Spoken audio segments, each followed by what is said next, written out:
sampai tutup usiaku, sampai ujung akhir hidupku,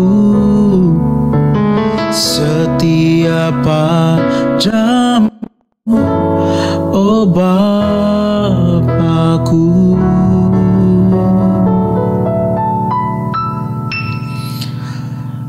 Teman-teman, saya memiliki kerinduan untuk mengajak semua anak muda bisa memuji menyembah Tuhan.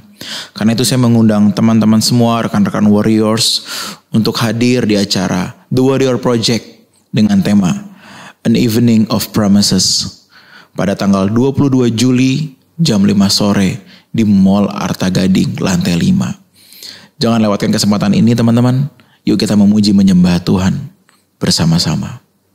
See you and God bless.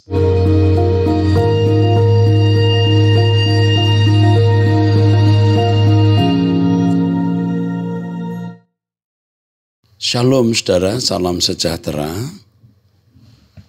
Kita kembali mengikuti Abam, ini episode 724. Wanita usia 36 tahun, saya sudah hampir seminggu ini bekerja di tempat kerja yang baru, dipindahkan ke cabang lain dengan posisi naik jabatan. Saya kurang merasa cocok dengan kinerja pimpinan saya yang baru di cabang yang baru karena karakternya yang terlalu takut, overthinking, terlalu banyak pertimbangan sehingga lama sekali dalam membuat keputusan. Saya sudah beberapa kali mendengar tentang kinerja dan karakter pimpinan dari rekan kerja saya atau dari anak buah saya yang sudah lama bekerja di sana sebelumnya. Jadi saya sering pulang lebih lama dari jam pulang. Sedangkan saya juga sudah berangkat jauh lebih pagi karena lokasi tempat kerja yang baru yang lebih jauh. Sepertinya capek fisik dan pikiran.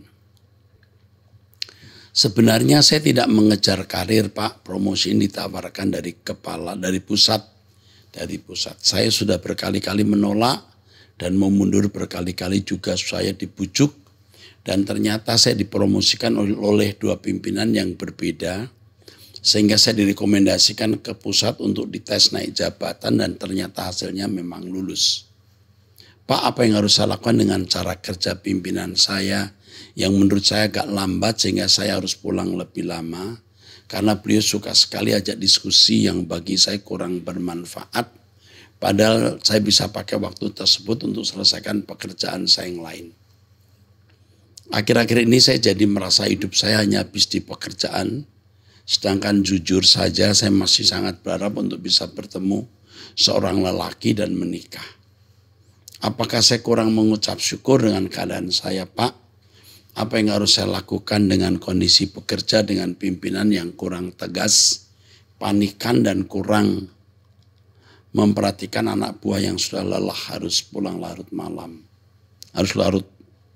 Mohon doanya untuk kerinduan saya menikah dengan laki-laki. Oke. Yang pertama, coba belajar sabar karena kamu cerdas tetapi kamu tipe wanita yang kurang sabar. Ya. Jadi sekarang kau belajar sabar memiliki pimpinan seperti itu. Pulang agak larut tidak apa-apa, toh tidak tiap hari demikian. Dan jangan berharap kalau kamu bisa pulang lebih cepat kamu ketemu lelaki. Coba kamu tahan dulu 6 bulan tanpa bereaksi. Ketahuilah bahwa orang yang punya posisi seperti kamu tidak banyak. Jadi kamu bersyukur punya posisi seperti itu. Oke. Sekarang dari wanita usia 53 tahun. Ini soal kitab Wahyu ya, soal 7 guru, 7 bintang. Ini semua figuratif. Ya, jadi kita tidak boleh mengartikan dengan mudah. Ini metafora. Jadi kalau kita belum mengerti, kita lebih baik diam. Anda tahu pun tidak menambah iman atau tidak terlalu signifikan menambah iman. Kita tunggu saja. Ya. Lalu mengenai anjing-anjing di Wahyu pasal 22, Maksudnya itu orang-orang yang tidak layak masuk kerajaan surga. Digambarkan anjing-anjing. Ya. Oke, saya kira itu. Jadi dalam kitab Wahyu banyak hal yang kita tidak tahu dan kita tidak boleh sembarangan mengartikannya. Kita kembali di wanita usia 48 tahun menikah 2 anak Jakarta Barat. Saya mau tanya, saya seorang istri mempunyai 2 orang anak. Yang pertama cowok kelas 3 SMA, yang kedua cewek kelas 2 SMP. Saya tinggal bersama orang tua, saya menikah tahun 2006. Sejak menikah saya nggak pernah dinafkahi, suami tidak pernah bertanggung jawab atas hidup saya dan anak-anak. Saya buka usaha sendiri, saya yang bertanggung jawab atas semua kebutuhan anak-anak untuk kebutuhan rumah tangga. Mertua saya bantu, mertua jual bakmi di rumah. Suami sudah sering keluar masuk rehab, saat ini juga masuk rehab. Terakhir ini selingkuh dengan seorang janda yang lebih tua dari umur suami, selisih 11 tahun. Dan saat ini suami walaupun direhab bilang mau bercerai dengan saya. Dari dulu saya selalu membantu apa yang dia mau, beli motor, beli mobil. Dibeliin mobil malahan bawa janda. 2 kali punya mobil, 2 kali selingkuh sama cewek dan selalu bilang mau ceraiin saya. Dan suka membentak anak, membentak mamanya, membentak saya juga. Saya mau tanya apakah saya berdosa sama Tuhan kalau saya nurutin keinginan suami untuk bercerai. Sekarang dia minta surat-surat untuk dikirimkan ke tempat rehabnya. Saya harus bagaimana menghadapinya, Pak? Suami orangnya nggak bisa bekerja, kalau kerja nggak bisa lama. Oke. Yang pertama sudah bagus, kamu diam saja. Kamu jangan beri uang lagi sama sekali ke dia. Jangan belikan motor apalagi mobil. Pokoknya kamu harus buat dia miskin. Karena memang dia miskin. Surat-surat yang dia minta kalau itu miliknya kamu berikan ke dia. Kalau surat itu milik kamu jangan kasih. Kalau itu surat milik berdua seperti surat kawin ya jangan diberikan dulu. Lalu kamu melihat bagaimana perkembangan ke depan. Ya. Kalau dia sampai ngotot mau cerai, kamu diam saja. Biar dia urus perceraiannya. Pria seperti ini memang tidak layak menjadi suamimu. Tapi saya tidak pernah menasihati orang untuk cerai. Kecuali dipaksa cerai oleh suami. Nah itu di luar kemampuan. Oke. Sekarang lebih baik kamu gantung saja. Tapi ingat, jangan memberi uang, jangan membelikan mobil, motor. Itu yang salah. Kamu lakukan dulu langkah ini, tidak memberi apa-apa kepada dia. Itu dulu. Lalu kamu lihat perkembangannya. Surat-surat yang dia minta, kalau itu surat dia pribadi kamu kasih. Kalau surat rumah, soal yang lain-lain yang milik berdua tentu tidak kamu berikan. Oke. Dari seorang pria usia 44 tahun sudah menikah diberkati tanpa anak, pedagang online. Saya melihat sendiri di media sosial bahwa Om Eras difitnah di banyak platform. Bahkan ada pendeta yang membawa potongan-potongan khotbah tersebut di atas mimbarnya dan ditayangkan di YouTube. Hal tersebut membuat saya geram, seperti melihat orang tidak dikenal sedang menghina orang tua sendiri depan muka. Mengingat Om Eras sudah saya anggap sebagai bapak saya sendiri secara rohani. Sepertinya benar kata Om Eras bahwa ini adalah pekerjaan kuasa gelap. Dan saya melihat ini seperti peristiwa di Alkitab di mana ahli-ahli Taurat dan orang-orang Farisi menyeret perempuan untuk dihakimi dan untuk dilempari batu. Kemarahan saya melihat ini berubah menjadi tangisan di dalam pribadi karena saya merawat sendiri kedua orang tua saya saat sakit sampai meninggal. Jadi saya tahu bahwa beban pikiran yang berat bisa mempengaruhi kesehatan. Hal ini membuat saya takut serangan kuasa gelap ini bisa mempengaruhi kesehatan Om Eras. Dan kita tidak ingin ada apa-apa sama Om Eras. Karena kita masih membutuhkan Om Eras. Dalam doa saya minta Tuhan Yesus datang dan menuliskan sesuatu dalam hati mereka sehingga mereka pergi dan tidak mengganggu orang tua saya lagi. Selain itu saya yakin Allah Bapa pasti memakai peristiwa ini untuk menitipkan domba-domba yang tersesat untuk digembalakan. Om Eras yang ditarik lewat pemberitaan negatif ini. Terakhir saya mohon maaf ya Om, karena saya tidak mempunyai kemampuan, kekuatan, kecerdasan apa-apa untuk membantu. Saya hanya berdoa saja. It's okay. Saya bersyukur ada orang-orang juga seperti kamu yang ada bersama dengan saya. Terima kasih, Tuhan memberkati. Saya mau bertanya kepada Pak Eras mengenai perbedaan Injil Matius 23 ayat 4, Markus 15 ayat 32. Ini tercatat, tapi di Lukas 23 ayat 39 sampai 41 ada dialog dua orang yang disalib kanan dan kiri. Yang saya mau tanyakan, apakah mereka tidak mendengar ada dialog dua orang yang sama-sama disalib? Maaf Bapak, bisa memberi pencerahan atas pertanyaan saya ini. Salam hormat. Oke. Matius, Markus, Lukas itu dianggap sebagai atau dipandang oleh para sarjana teologi sebagai Injil yang memiliki pandangan yang sama, disebut sinoptis. Tetapi masing-masing menulis itu dari perspektifnya, dari sudut pandangnya. Seperti wartawan melihat peristiwa dia tulis. Kemungkinan besar mereka tidak pernah diskusi dalam menuliskan itu karena waktunya berbeda, tempatnya juga bisa berbeda. Tetapi setiap tulisan itu pasti memiliki makna atau arti. Jadi kita harus melihat setiap tulisan mereka dari perspektif mereka. Perspektif Matius, perspektif Markus, perspektif Lukas. Nah, di sini memang kita perlu belajar Perjanjian Baru umum yang menulis latar belakang penulisan itu. Jangan kaget kalau ada data-data yang berbeda, tidak sama persis. Karena itu tidak ditulis dengan rundingan.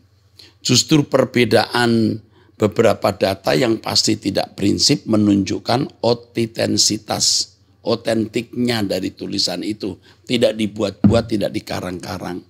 Tapi berdasarkan perspektif masing-masing. Jadi kalau Anda tanya, loh ini kok beda dengan yang ini? Apakah tidak mendengar waktu penjahat disalib di samping Yesus? Tentu masing-masing memiliki sudut pandang yang berbeda dari apa yang mereka tangkap. Itu jawaban saya. Tuhan berkati. Dari wanita usia 45 tahun menikah di Kalimantan Tengah. Apakah bermain judi online tidak berdosa dan jika menang apakah itu karena diberkati Tuhan? Maaf saya menanyakan ini karena beberapa saudara saya melakukannya dan ibu saya tidak keberatan karena mereka menang dan dianggap hidup mereka diberkati. Saya jawab dulu ya sebelum saya selesaikan. Judi tetap dosa. Dan uang dari hasil judi bukan berkat Tuhan. Hidup saya tidak sukses seperti saudara-saudara saya. Karenanya saya direndahkan mereka. Bahkan ibu saya menganggap saya tidak diberkati sementara saya berusaha hidup benar dalam pandangan Bapak. Mesti dalam ketidaksuksesan saya, tolong pencerahannya Pak, apa yang harus saya lakukan dalam menghadapi intimidasi karena ketidaksuksesan saya di mata mereka dan ibu saya. Mereka menuntut hidup yang sukses. Saya orang yang tidak berambisi pada kekayaan dunia. Saya tidak ingin mentuhankan mamon dalam hidup saya. Meski hidup saya tidak terlihat tidak sukses. Saya ingin hidup diberkati Tuhan. Jika saya bisa kaya, saya ingin kaya yang Tuhan izinkan. Karena jika saya kaya, saya ingin jadi saluran berkat. Saya pernah bilang sama Tuhan, jika kekayaan membuat keluarga saya jatuh dalam dosa, saya tidak ingin kaya. Jika saya bisa kaya, saya ingin bisa menjadi berkat buat orang lain. Selama ini saya berproses dalam iman, sampai saya benar-benar menyadari bahwa Bapa saja, Allah Bapa saja, satu-satunya yang saya inginkan. Hidup bersama Bapa di surga itu cukup bagi saya. Terima kasih Pak Eras. Ya, semoga Pak Eras bisa menolong memberi pencerahan. Semoga saya bisa menjadi anak yang dikasih Bapak. Dalam keterlibatan saya mengerti kebenaran. Saya ingin bisa ke LP3 Pak. Oke. Yang pertama, kamu tidak usah peduli dengan apa penilaian keluargamu tentang keadaan kamu. Kamu memang tidak mau terikat oleh kekayaan, tapi jangan kamu tidak giat bekerja. Giatlah bekerja sebisa-bisanya memiliki uang banyak. Tapi tujuannya seperti yang kamu katakan bukan untuk ambisi pribadi. Tapi kamu ingin menjadi anak Allah yang berkenan kepada Bapa di surga. Itu bagus sekali ya, itu bagus sekali. Saya bersyukur ya bisa mendengar kesaksianmu walaupun kamu miskin, kamu tetap mau menjadi orang yang berkenan. Nah, keadaan kamu hari ini keadaan yang paling baik. Keadaan yang Tuhan berikan supaya kamu menjadi orang yang takut akan Allah. Puji Tuhan. Ya, puji Tuhan. Tuhan berkati.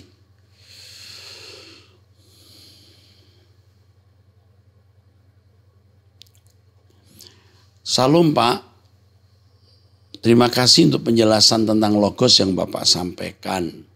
Dalam pembahasan tentang logos yang Bapak sampaikan, saya mau bertanya, menurut Bapak apakah Tuhan Yesus Kristus sudah ada sebelum dunia dijadikan atau dia ada ketika termasuk dalam perjanjian baru?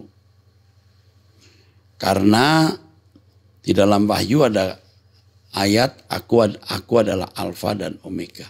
Oke, nanti akan saya jawab lengkap, tapi sekarang saya beri sedikit ya.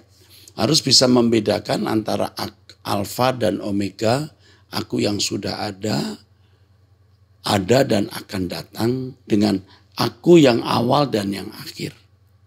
Kalau aku awal dan akhir, aku yang pertama bangkit. Ini Yesus. Sedangkan Alfa Omega sebenarnya Allah Bapa. Saya tentu tidak bisa menjawab lengkap, tapi nanti saya akan menjawab dalam satu sesi. Ya, Tuhan memberkati. Dari pria usia 33 tahun. Pak Pendeta, saya dalam 2 bulan terakhir ini sering menonton khotbah Bapak. Dan banyak yang meneguhkan dan membawa saya kembali ke jalan Tuhan. Izin Pak, saya sudah menikah dan mempunyai 2 anak. 9 bulan yang lalu, saya melakukan perzinahan dengan 2 wanita yang tidak saya kenal. Dan masing-masing berlangsung 1 hari. Saya sangat berdosa dengan Tuhan Yesus. Istri, anak, orang tua, mertua, dan keluarga besar. Dosa kepada mereka. Saya setiap hari sejak kejadian itu terus berdoa. Setiap hari mohon pengampunan dan dimampukan untuk bertobat. Setiap hari saya menangis Pak. Kalau ada istri saya selalu berusaha. Dia tidak tahu kalau saya sedih dan setiap kali berdoa saya menangis sejadi-jadinya. Sampai saat ini seterusnya saya tidak pernah melukai hal itu Pak. Ketika melakukan hal itu saya langsung ditegur oleh Roh Kudus dan merasakan rasa bersalah yang sangat-sangat besar sampai saat ini. Istri saya belum mengetahui hal ini Pak. Saya bergumul untuk mohon bantuan Roh Kudus dari Tuhan. Supaya saya dapat mengaku kepada istri saya. Saya sangat menyayangi istri dan anak-anak saya. Jika ada apa-apa dengan istri saya meski hal sepele saya langsung khawatir dan sedih. Saya suami kurang ajar, tidak pantas. Setiap hari saya merasakan penderitaan dan dosa Pak. Saat ini saya meninggalkan dosa-dosa saya Pak dan berusaha hidup kudus. Saya bukannya tidak mau memberitahu istri saya. Istri saya bukanlah orang dewasa. Dia sedang bergumul dengan asinya yang kurang. Ibu saya juga bukanlah Kristen yang taat seperti ayah saya. Jika hanya istri yang tahu tidak apa-apa. Tapi ibu saya tahu saya pasti diusir dan tidak dianggap lagi. Ibu saya sangat keras hati, sejak kecil dan sangat keras dengan saya. Masalah kecil, kesalahpahaman saja saya bisa dianggap bukan anak. Bahkan kalau saya saat teduh naik dan rajin ke gereja pun saya dikomentari sok suci. Perasaan bunuh diri sering ada Pak, tapi saya berusaha lawan Pak. Saya sebenarnya pantas mati karena mendukakan Tuhan. Tapi saya Tapi kalau saya mati, istri dan anak saya mungkin butuh pertolongan saya. Saya sekarang sedang fokus berdoa mengurusi istri dan anak. Saya juga mempersiapkan jika kalau saya diusir, Pak. Meskipun demikian, meskipun demikian Yesus baik sama saya. Anak saya kedua lahir normal dan saya diberi lulus S2. Hal ini pernah terjadi dengan senior saya, Pak. Dia mengaku selingkuh, dia menyesal dan bertobat, tapi istrinya tidak mau bertemu lagi. Akhirnya bercerai. Oke, kamu luar biasa ya. Walaupun berdosa, tapi kamu betul-betul mau bertobat. Jangan cerita ke istri atau siapapun. Kalau kamu sudah mengaku berdosa, kamu sudah merasa bersalah, kamu minta ampun, selesai. Ya, mesti diberitahu ini bahwa tidak perlu cerita kepada istri. Karena kamu sudah minta ampun dan sudah selesai. Jadi selesai saja. Dan jangan ingat lagi dan jangan berbuat dosa lagi. Oke. Dari wanita usia 63 tahun sudah menikah di Amerika. Saya mengucapkan terima kasih kepada tim ABAM, khususnya kepada Pak Eras, yang sudah meluangkan waktu berharga bersedia menemui saya tadi pagi di Mall Arta Gading. Pertemuan serta percakapan yang singkat dengan Pak Eras menambah rasa hormat saya padanya Pak Eras. Pak Eras seorang yang penuh kasih, rendah hati dan perhatian sekali. Berulang kali Pak Eras bertanya pada saya, apa yang dapat saya bantu? Saya terharu. Pak Eras sekalipun kita jauh di mata tapi dekat di hati, walaupun saya di Amerika setiap hari jam 3 sore, di Indonesia jam 5 pagi, saya selalu ikut doa pagi bersama Pak Eras. Khotbah-khotbah dan ajaran kebenaran yang Pak Eras sampaikan selalu saya ikuti dengan baik. Pak Eras terima kasih ya sudah mengajak dan mengajar saya untuk berkemas-kemas dan ke LP3. Saya sungguh berbahagia untuk bisa menemukan Pak Eras.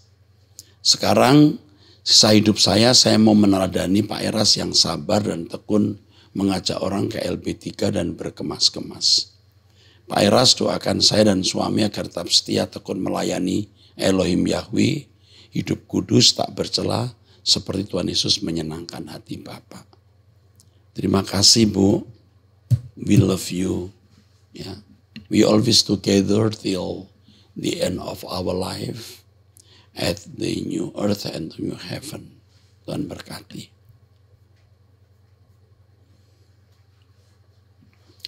Wanita usia 42 tahun, single.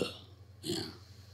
Salam Pak, tiap hari saya bahagia bersama ayah saya karena kebiasaannya yang pemarah. Oh, setiap hari saya tidak bahagia bersama ayah. Ini usia 42 tahun ya.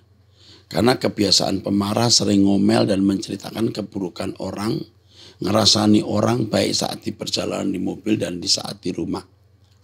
Saat orang melakukan kesalahan kecil pun papa saya akan melabrak orang yang berbuat salah dan dia akan menunjukkan kebenarannya dengan nada tinggi. Mama saya menjadi orang yang paling sering dimarahi. Keadaan ini membuat saya ingin menjauh dan sulit mendekat dan malas untuk mendampingi papa. Beliau tidak bisa menerima nasihat, pertimbangan dan mengatakan anak istrinya membantah. Saya harus bersikap bagaimana menghadapi keadaan ini. Puluhan tahun. Saya sebagai anak juga dihalangi kalau mau pergi-pergi dengan alasan tidak mau memperhatikan orang tua dan mau bersenang-senang, berjuis. Saya terkekang padahal sudah umur segini tidak diberi kelonggaran. Saya berusaha sampaikan bahwa saya sudah dewasa dan pengen punya waktu untuk urusan sendiri. Tapi tetap saja beliau sewat dan nyinyir saat saya izin pergi. Bahkan saat saya pulang, papa saya berkata kata negatif yang tidak mengenakan. Saya makin tidak kerasan di rumah. Intinya saya diperlakukan seperti anak remaja yang diatur orang tua, padahal sudah usia 42 tahun saya ini. Saya harus bersikap bagaimana? Cara kamu menyelesaikan masalah cuma satu, rubah tujuan hidupmu. Tujuan hidupmu harus hanya langit baru, bumi baru. Tujuanmu hanya Tuhan saja. Saya lihat kamu seperti belum punya pasangan hidup. Jangan maksa punya pasangan hidup.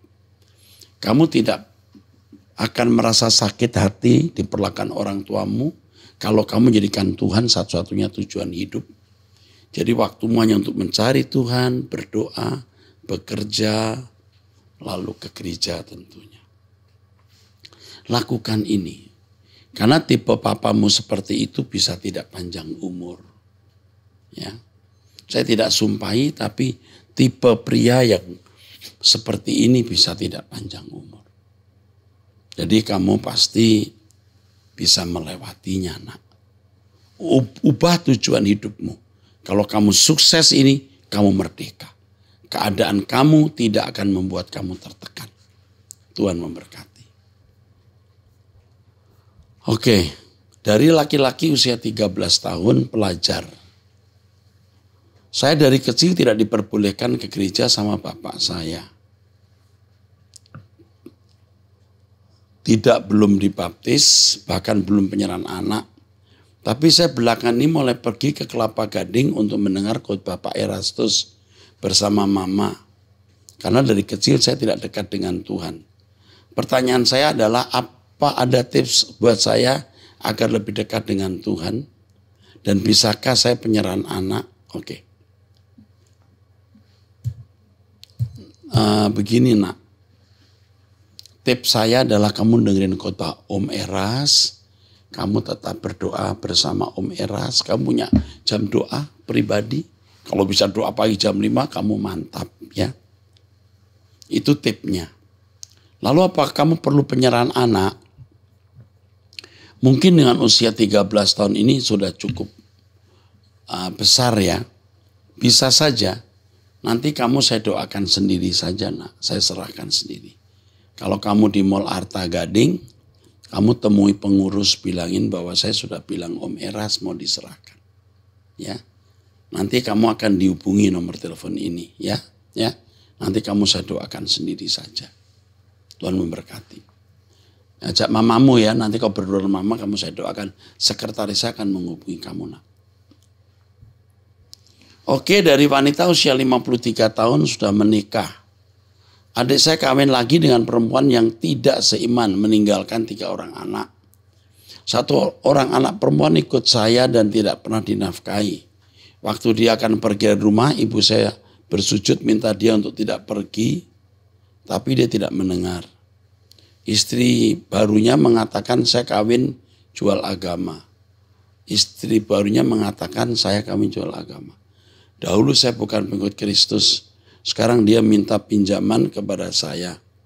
Kalau saya tidak mau memberikan, apakah saya berdosa? Oh, istrinya agama lain sekarang mau minjem duit ya. Gitu mungkin.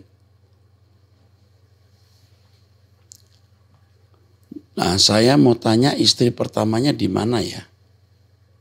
Adik saya kawin lagi dengan perempuan yang tidak seiman, meninggalkan 3 orang anak. 1 orang anak perempuan ikut saya dan tidak pernah dinafkahi. Waktu dia akan pergi ke rumah, ibu bersujud tapi dia tak pergi. Istri barunya mengatakan bahwa dia jual agama. Dulu dia bukan pengikut Kristus. Oh, sekarang mau pinjam duit. Waduh, ini masalah ya. Saya tidak tahu berapa jumlah uang yang dipinjam dan untuk apa. Lalu istri yang pertamanya dulu di mana? Apakah sudah resmi cerai? Kalau istri yang kedua ini memang untuk makan, untuk konsumsi yang mendesak, kamu mestinya tidak meminjamkan duit. Kamu kasih saja. Jangan jumlah besar. Tapi mungkin hanya kali ini. Lain waktu mungkin kamu pertimbangkan. Ya, kamu pertimbangkan. Itu yang pertama. Yang kedua, kalau jumlahnya besar, ini mau berdaya kamu harus berkata tidak. Tidak, sedikit pun tidak perlu kamu kasih. Kalau itu untuk makan, sebab dia nggak bisa makan ya kamu beri, nggak usah dipinjamin. Kalau jumlahnya besar, artinya itu pasti di atas 1 juta ya, nggak usah diberi. Tapi kalau untuk makan beberapa ratus ribu ya kamu beri saja, nggak usah pinjam. atau kamu pinjamin ya. Tapi kalau jumlahnya di atas 1 juta misalnya, enggak usah. Tapi kalau itu mendesak untuk dia hidup, kamu mesti bantu. Jika tidak, enggak usah. Oke, saya kira itu jawaban saya. Oke, dari wanita single parent, 1 anak umur 6 tahun bekerja, Kristen ya, sejak SMA, keluarga Muslim. Pak Era, calon saya laki-laki duda, dan anak 1 sudah bekerja, agama sudah kembali ke Kristen. Tapi sebelumnya di pernikahan pertama jadi Muslim, tapi keluarga calon saya ini Kristen. Singkat cerita, kami mau menikah, tapi sejauh ini kendala keluarga laki-laki tidak setuju karena kembali ke Kristen. Padahal keluarga laki-laki Kristen dengan alasan malu sama lingkungan dan kasihan anaknya nanti kalau menikah tidak ada wali karena agama bapaknya sudah beda. Tapi mantan istri calon saya ini sudah menikah lama dan punya anak lagi. Sejak 10 tahun mereka bercerai. Apa yang harus saya lakukan? Kamu tidak disebutkan umur kamu berapa, laki-laki ini umurnya berapa. Yang saya heran kenapa ya keluarga laki-laki tidak setuju ya. Kalau anaknya masuk Kristen lagi apa takut? Mantan takut tidak ada wali agama bapaknya sudah beda. Ini agak sulit. Mungkin perlu kejelasan ya. Saya takut menjawab salah karena datanya tidak jelas. Tetapi saya ingin memberitahu, Roh Kudus pasti menuntun kamu menjawab. Kamu berdoa saja. Ya. Kamu mau menikah ini pun juga saya agak curiga apakah ini kehendak Tuhan atau tidak. Tapi dengan anakmu umur 6 tahun, kamu mungkin sekitar umur 30. Ya. Saya tidak katakan boleh atau tidak boleh menikah. Tapi kamu harus persoalkan dengan Tuhan. Jika Tuhan berkata tidak, kamu jangan menikah. Ya. Pria ini pun juga bukan pria yang memiliki kestabilan mental. Orangnya kurang atau tidak stabil. Jangan sampai kamu nanti jatuh ke perangkap yang salah. Masih banyak pria lain kalau memang kamu mau menikah. Dan saya tidak tahu siapa suamimu yang pertama. Ya. Apa kamu ini juga pernah menikah secara resmi atau tidak. Tapi di atas semuanya saya harus menjawab berdoa. Minta hikmat Tuhan. Oke, kita ketemu di episode yang akan datang. Tuhan memberkati.